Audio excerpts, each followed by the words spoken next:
5:52 a.m. An estimated 2 million residents of Seoul would be killed if a nuclear weapon of the same size as the device tested by North Korea on Sunday detonated above the South Korean capital, reports Julian Ryle. As North Korea has gradually elevated the yield of its nuclear weapons, the US and South Korean governments have conducted repeated tests simulating the explosion of increasingly potent warheads on the city and its population. A test carried out by the U.S. Defense Department in 1998, fully 8 years before the North was able to carry out its first underground test, simulated the detonation of a 15-kiloton warhead over the U.S. military's Yongsan garrison, in the center of Seoul. 4:49 a.m. South Korea's Asia Business Daily, citing an unidentified source, reports that North Korea has been spotted moving a rocket that appeared to be an intercontinental ballistic missile ICBM towards its west coast. The rocket started moving on Monday and was spotted moving only at night to avoid surveillance, the report said. South Korea's defense ministry warned on Monday that North Korea was ready to launch an ICBM at any time. 3:22 a.m. Australia's Prime Minister says a war with North Korea would be a catastrophe as he urged China to help bring the regime to their senses. Prime Minister Malcolm Turnbull told Nova 96.9 Radio in Sydney it would be so damaging to the world, to the region, to the global economy. It would be a catastrophe. That is why everybody that has leverage over North Korea should use it now to bring them to their senses. China is the North's closest ally and commercial partner. The comments follow North Korea's latest nuclear test on Sunday. 1:43 a.m. South Korea's Navy held major live-fire drills on Tuesday morning to warn the North against any provocations at sea, it said, 2 days after Pyongyang's biggest nuclear test to date. If the enemy launches a provocation above water or underwater, we will immediately hit back to bury them at sea, Captain Choi Young-chan, commander of the 13th Maritime Battle Group, said in a statement. 8:51 p.m. The U.S. President gave his approval in principle to lift restriction on South Korea's missile payload capabilities, the White House has said. Trump agreed to strengthen joint military capabilities during a call with South Korean President Moon Jae-in and gave conceptual approval for South Korea to buy billions of dollars of weapons from the United States. This file photo taken on June 30, 2017 shows South Korea's President Moon Jae-in and U.S. President Donald Trump shaking hands in the Rose Garden of the White House in Washington. Credit AFP 7:35 p.m. Angela Merkel, the German Chancellor, and Mr. Trump have condemned North Korea's nuclear test and urged the United Nations to quickly agree on tougher sanctions against Pyongyang, a German government spokesman said. Both agreed that the test of a hydrogen bomb means a new and unacceptable escalation by the North Korean regime, Stefan Seibert said in a statement after they spoke by telephone. The German Chancellor and the American President expressed the view that the international community must continue to exert pressure on the regime in North Korea and that the United Nations Security Council has to quickly adopt further and stricter sanctions, Mr. Seibert added. For her part, Mrs. Merkel told Mr. Trump that Germany would push for tougher sanctions against North Korea by the European Union, Mr. Seibert said, adding the aim is to dissuade North Korea from its violations of international law and to achieve a peaceful solution to the conflict. 6:53 p.m. The United States announced on Monday that it will present a new UN sanctions resolution to punish North Korea for its sixth and most powerful nuclear test. The UN Security Council has imposed 7 sets of sanctions on North Korea since it first tested an atomic device in 2006. Here's a look at the UN sanctions in place, which have progressively been tightened. Arms embargo. The Security Council first imposed an arms embargo and a ban on a range of imports and exports to prevent North Korea from conducting nuclear tests or launching ballistic missiles in October 2006. In June 2009 the ban was extended to all military material, financial transactions and technical training related to the supply and use of arms, nuclear and missile technology.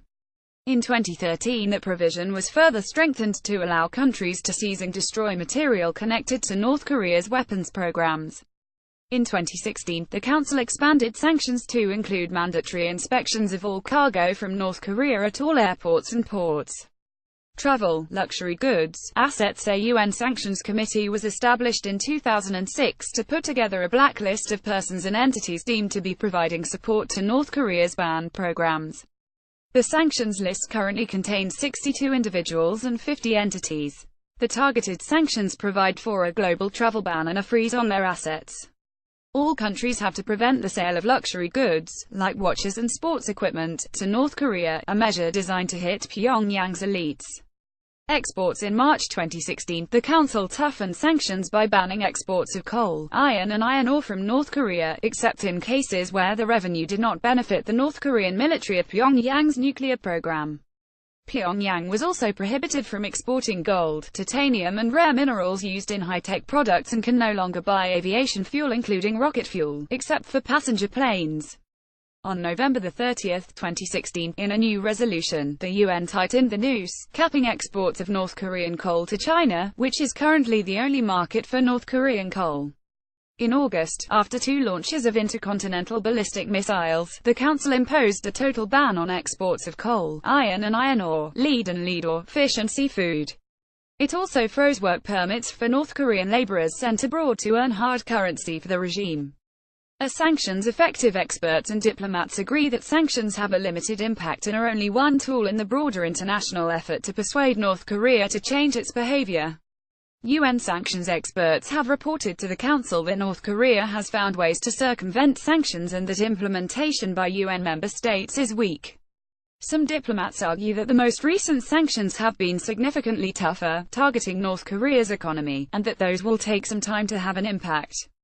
China has steadfastly rejected calls for an oil embargo, fearing that an economic collapse in neighboring North Korea would lead to chaos and a more dangerous security crisis on the Korean peninsula. Meanwhile, individual countries have imposed unilateral sanctions, notably the United States, the European Union and Japan. 6:40 p.m. Watch our reality check video. Reality check. Is North Korea a threat to the UK? 0148454 p.m. Donald Trump and South Korea's leader Moon Jae-in have spoken. In what may be seen as a further escalation, the pair agreed to remove limits on the payload of the South's missiles, Seoul's presidential office said, as the UN Security Council met to discuss a response to Pyongyang's 6th and most powerful nuclear test.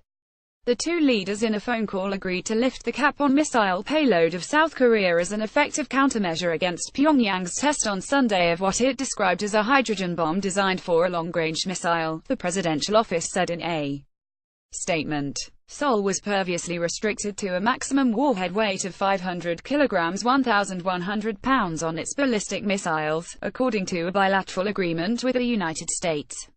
4:36 p.m. The latest coming out on the wires is that the U.S. will present a North Korea sanctions resolution at the UN, and is aiming for a vote in a week. AB reports U.S. Ambassador Nikki Haley telling the Security Council the United States will be circulating a resolution that we want to negotiate this week and vote on Monday. More details will follow. 3:59 p.m. China's UN envoy has said Beijing will never allow chaos and war on the Korean peninsula. 3:58 p.m. President Donald Trump is scheduled to speak with South Korean President Moon Jae-in on Monday amid intensifying tensions with North Korea. The call comes as the UN Security Council is holding its second emergency meeting in a week about North Korea. Trump has also threatened to halt all trade with countries doing business with the North, a veiled warning to China. He also faulted South Korea for its talk of appeasement. 3:55 p.m. Ms. Haley urged the UN Security Council to impose the strongest possible measures against North Korea. She said only the strongest sanctions will enable us to resolve this problem through diplomacy. When a rogue regime has a nuclear weapon and an ICBM pointed at you, you do not take steps to lower your guard. No one would do that. We certainly won't. The United States, Britain, France, Japan and South Korea requested the urgent meeting after North Korea detonated what it described as a hydrogen bomb designed for a long-range missile. Ms. Haley declared that the time for half measures is over, suggesting the Council must significantly ratchet up the pressure with biting sanctions to be decided in a new resolution. The U.S. ambassador did not spell out what measures Washington would support, but diplomats have indicated that an oil embargo would have a crippling effect on the North Korean economy. Japan, France and Britain called for the swift adoption of a new sanctions resolution, but the call was expected to face opposition from Russia and China, which maintain that sanctions alone will not resolve the crisis.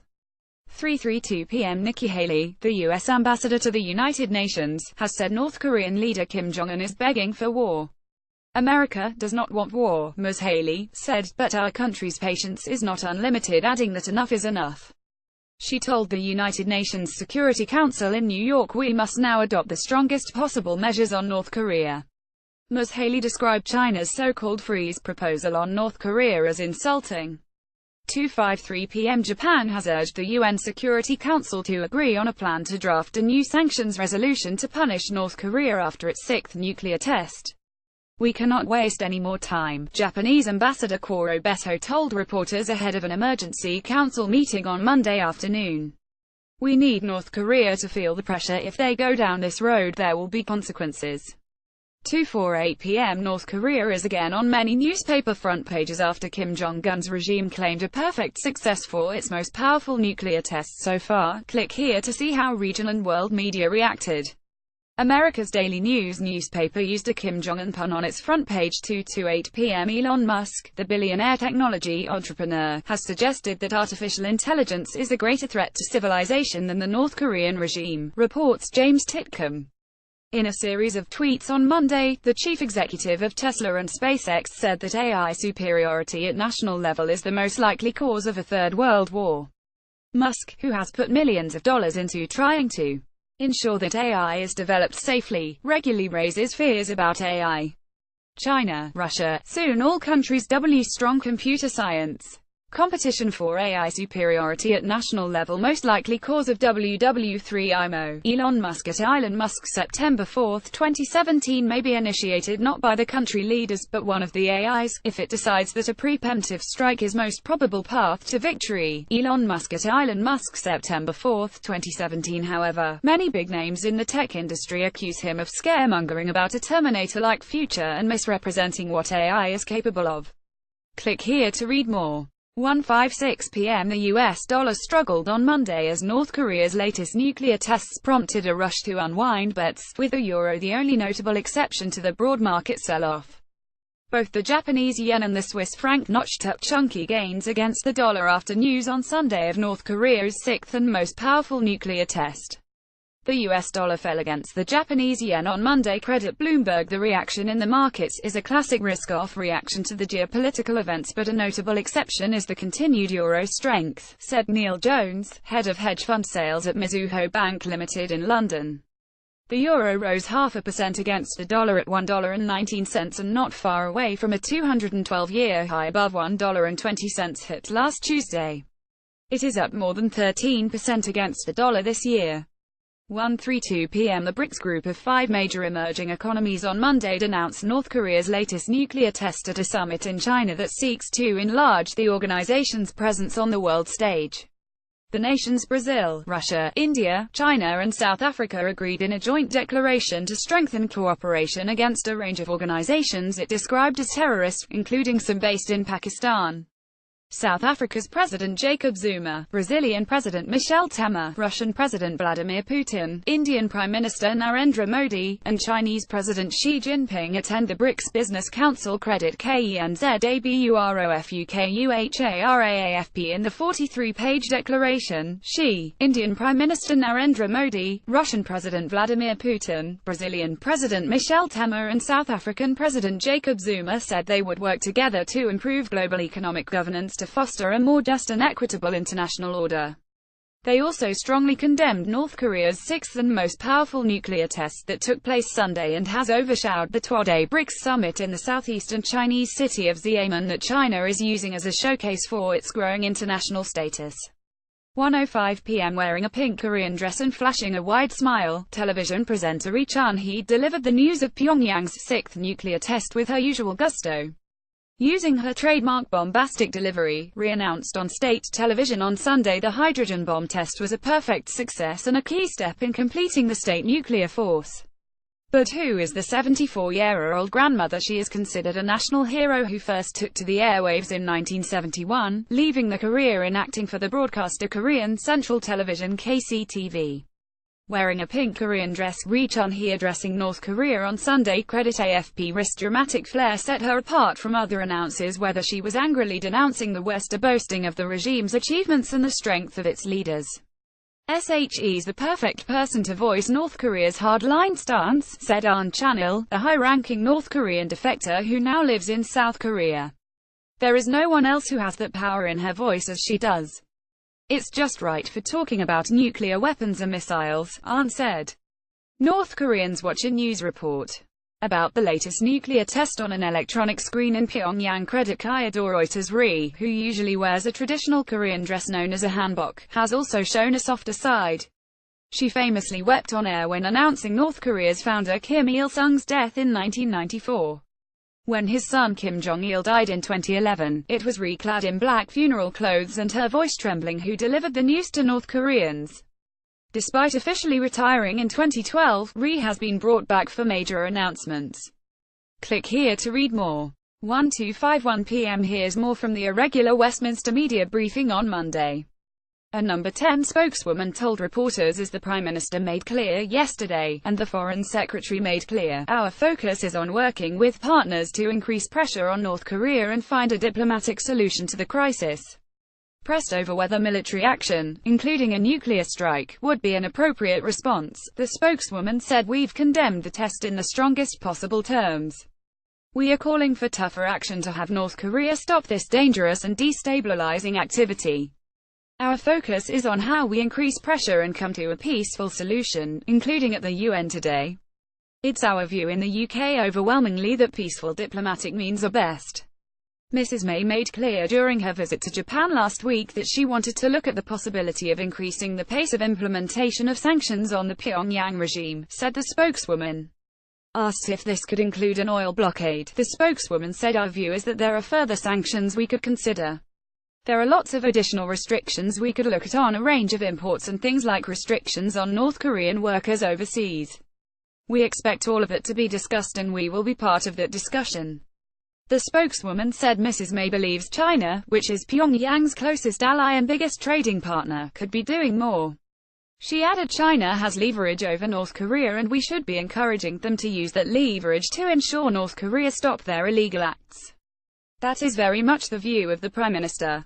1236 p.m. A spokeswoman for Prime Minister Theresa May said, our view is that peaceful, diplomatic means are best when dealing with North Korea. She added that the British government is looking at all measures to put pressure on North Korea. 1139 a.m. Neutral Switzerland is prepared to act as mediator to help resolve the North Korea crisis, including by hosting ministerial talks, Swiss President Doris Leuthard has said. Leuthard said Swiss troops were deployed on the demarcation zone between South Korea and North Korea and the country had a long history of neutral diplomacy. But China and the United States had to take their share of responsibility, she added. We are ready to offer our role as a mediator, Leuthard told the news conference. It is really time now to sit down at a table. Big powers have a responsibility. 1129 a.m. Emerging markets have been shaken by North Korea's most powerful nuclear test yet, with stocks suffering their steepest loss in more than 3 weeks while South Korea's currency plumbed multi-week lows. The MSCI's Asia-Pacific Emerging Stock Index fell 0.7% in its steepest daily decline in more than 3 weeks. The benchmark was dragged lower by falls in heavyweight South Korea, which tumbled nearly 2% before closing 1.2% lower, the weakest close in 3 weeks. Hong Kong weakened 0.7%, Russian dollar stocks fell 1%, and bourses in South Africa and Turkey slipped 0.4%. Currencies also felt the tremors. South Korea's won took the biggest hit, weakening 1% against the greenback. Other currencies also eased against a softer dollar.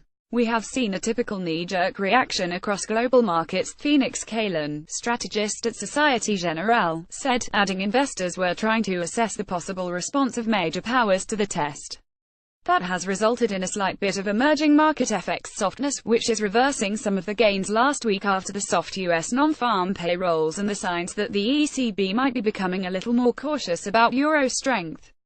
1118 a.m. Here's more from Neil Connor in Beijing. Security officials in Seoul are distancing themselves from President Moon Jae-in's policy of rapprochement with North Korea, as calls grow louder for Mr. Moon to take a different direction, South Korean news agency Yonhap reports. Mr. Moon has faced growing criticism over his policy of promoting sanctions while reaching out for dialogue with Pyongyang. South Korea's Capital Defense Command soldiers take part in a military drill in Seoul on Monday, credit STRAFP. Song Young-moo, Seoul's defense minister, said during a National Security Council meeting views converged on a direction that strengthens the military standoff, rather than the Berlin Declaration, a dialogue.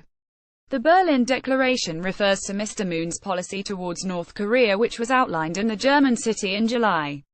10:49 a.m. South Korea believes the North has successfully miniaturized a nuclear weapon to fit onto a missile, Seoul's defense minister said on Monday. We believe it fits in an intercontinental ballistic missile, Song Young-moo told lawmakers at a parliamentary briefing, a day after Pyongyang's biggest nuclear test to date. South Korean Army soldiers ride a K-1 tank during a military exercise in Paju credit on Yeongjun at 10:45 a.m. North Korea has launched a scathing attack on the warmongers in Seoul, along with South Korea's allies in Washington and Tokyo, following Sunday's missile launch, reports Neil Connor in Beijing. Official media in Pyongyang criticized the response from the South Korea puppet forces in calling for more UN action against the North and the introduction of nuclear strategic assets into South Korea.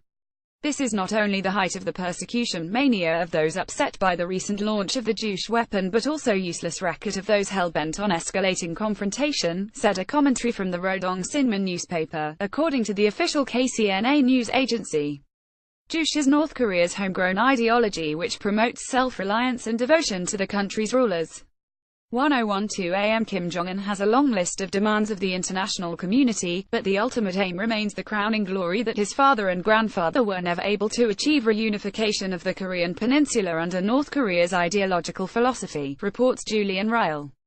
Kim Il-sung attempted a land grab in 1950 that would have given him control of the southern half of the peninsula, but his troops were denied by United Nations forces after a 3-year conflict. Children in the North are still taught that the Fatherland Liberation War was started by the South and ended in a resounding victory for Pyongyang, but the failure of the offensive still rankles with the latest member of the Kim clan to inherit the leadership of the isolated republic. Click here to read more. 10:00 a.m. Kim Jong-un, leader of the North Korean regime, is pictured today in a meeting with the Presidium of the Political Bureau of the Central Committee of the Workers' Party of Korea. After South Korea overnight carried out live-fire drills in the wake of Sunday's nuclear test, state media in the North reports that Seoul is hell-bent on escalating confrontation. North Korean leader Kim Jong-un takes part in a meeting with the Presidium of the Political Bureau of the Central Committee of the Workers' Party of Korea on Monday. Credit REUTERS KCNA 9:38 a.m. China said it has lodged an official protest with its ally North Korea following Pyongyang's largest ever nuclear weapons test.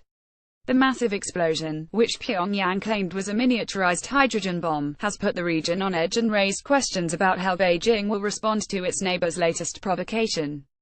China launched stern representations with the person in charge of the DPRK embassy in China, Foreign Ministry spokesman Geng Shuang told a regular press briefing, using an acronym for the North's official name. A North Korean soldier near the North Korean town of Sinuiju, opposite the Chinese border city of Dandong. Credit Greg BAKERAFP 9:12 a.m. China says President Donald Trump's threat to cut off trade with countries that deal with North Korea is unacceptable and unfair. Trump said on Twitter on Sunday the United States is considering halting trade with any country doing business with North Korea. The United States is considering, in addition to other options, stopping all trade with any country doing business with North Korea. Donald J. Trump at Real Donald Trump September 3, 2017. Geng Shuang, a Chinese Foreign Ministry spokesman, told reporters at a briefing in Beijing on Monday that China regarded as unacceptable a situation in which on the one hand we work to resolve this issue peacefully but on the other hand our own interests are subject to sanctions and jeopardized. Geng said this is neither objective nor fair. China is the North's closest ally and commercial partner. 9:05 a.m. Sergei Ryabkov, the Russian deputy foreign minister, has said that any clumsy steps regarding North Korea could make the situation worse and a political resolution was needed for the crisis. Those who are stronger and smarter should show restraint, Ryabkov told reporters at a BRICS summit in China. Any clumsy step could lead to an explosion. 8:33 a.m. South Korea's defense ministry said in a parliament hearing on Monday it was still seeing signs that North Korea planned to stage more ballistic missile launches, possibly including an intercontinental ballistic missile. We have continued to see signs of possibly more ballistic missile launches, said Chang Kyung-soo, a defense ministry official. We also forecast North Korea could fire an intercontinental ballistic missile. The Defense Ministry was called by Parliament on Monday to answer questions about North Korea's sixth and largest nuclear test that was carried out a day earlier. 8:22 a.m. After the North's test of a nuclear bomb at the weekend, South Korea responded with live-fire exercises on Monday, with both ground and air-launched rockets. The country's military fired missiles into the sea to simulate an attack on the North's main nuclear test site a day after Pyongyang detonated its largest ever nuclear test explosion. South Korean troops fire a Hyunmoo missile into the waters of the East Sea during a military exercise, credit Defense Ministry on Hap via Reuters. South Korea's missile system firing Hyunmoo-2 missile into the East Sea, credit AFP. South Korean Defense Ministry. The live-fire exercise was designed to send a strong warning to Pyongyang, credit South Korean Defense Ministry. Getty. South Korea's military said its live-fire exercise was meant to strongly warn Pyongyang. The drill involved F-15 fighter jets and the country's land-based Hyunmoo ballistic missiles firing into the Sea of Japan. A South Korean soldier mans a K-9 self-propelled howitzer as he prepares for a military exercise in Paju, credit An Young-junap. South Korean soldiers prepare barbed wire during a military exercise in Paju, credit An Young-junap. South Korean Army's K-1 tanks in a training exercise, credit An Young-junap. The target was set considering the distance to the North's test site, and the exercise was aimed at practicing precision strikes and cutting off reinforcements, Seoul's Joint Chiefs of Staff said. Each North Korean missile and nuclear test gives Pyongyang's scientists invaluable information that allows big jumps in capability. South Korean soldiers ride on a military truck in the border county of Hwashin, credit AFPYONHAPSTR. North Korean soldiers on guard, seen from the Chinese border town of Tumen, credit Kyodo News app. Pedestrians walk past a shelter sign set up on an exit of a subway station in Seoul, credit YEONJEAFP. South Korea's defense ministry also said it would temporarily deploy the 4 remaining launchers for a major new U.S. missile defense system after the completion of an environmental assessment by the government. The rollout of the controversial Terminal High Altitude Area Defense THAAD system, vehemently opposed by neighboring China, had been delayed since June. 7:59 a.m. The United Nations Security Council will hold an emergency meeting in response to North Korea's most powerful nuclear test, as the Trump administration warned any threat to the U.S. or its allies would trigger a massive military response. The meeting on Monday, at the request of the UK, US, Japan, France and South Korea, comes after Kim Jong-un's regime carried out its 6th test of a nuclear device. U.S. Defense Secretary Jim Mattis briefed President Donald Trump about the military options available if the crisis escalated, adding that Washington was capable of launching an effective and overwhelming response. While the U.S. was not looking to the total annihilation of North Korea, there were many options to do so, he said. Asked by a reporter during a trip to church services if he would attack the North, Mr. Trump said, "We'll see." Donald Trump says "we'll see" when asked if he would attack North Korea 0017, but in the UK, Foreign Secretary Boris Johnson cautioned against a military strike, because North Korea already had the ability to vaporize large parts of the population of South Korea even without nuclear weapons. Prime Minister Theresa May said Pyongyang's actions posed an unacceptable further threat to the international community and urged world leaders to increase pressure on the regime. Boris Johnson condemns North Korea's latest missile test 0130. The test blast came after propaganda pictures were published of Mr. Kim examining what was said to be a nuclear warhead being fitted onto the nose of an intercontinental ballistic missile. Mrs. May reiterated the call for tougher action, including increasing the pace of implementation of existing sanctions and looking urgently in the UN Security Council at new measures she had made alongside Japanese Prime Minister Shinzo Abe during her visit last week. Kim Jong-un reportedly guiding the work for nuclear weaponization of North Korea, credit EPAKCNA. She said this is now even more pressing. The international community has universally condemned this test and must come together to continue to increase the pressure on North Korea's leaders to stop their destabilizing actions. Mr. Trump branded North Korea a rogue nation and indicated that he was considering a trade boycott of nations that dealt with North Korea, widely viewed as a reference to China, although commentators questioned how the U.S. would be able to take such a step. North Koreans watch a news report announcing the latest nuclear test on an electronic screen in Pyongyang, credit Kyodo Reuters. The foreign secretary played down the prospect of military action, although he acknowledged all options remained on the table.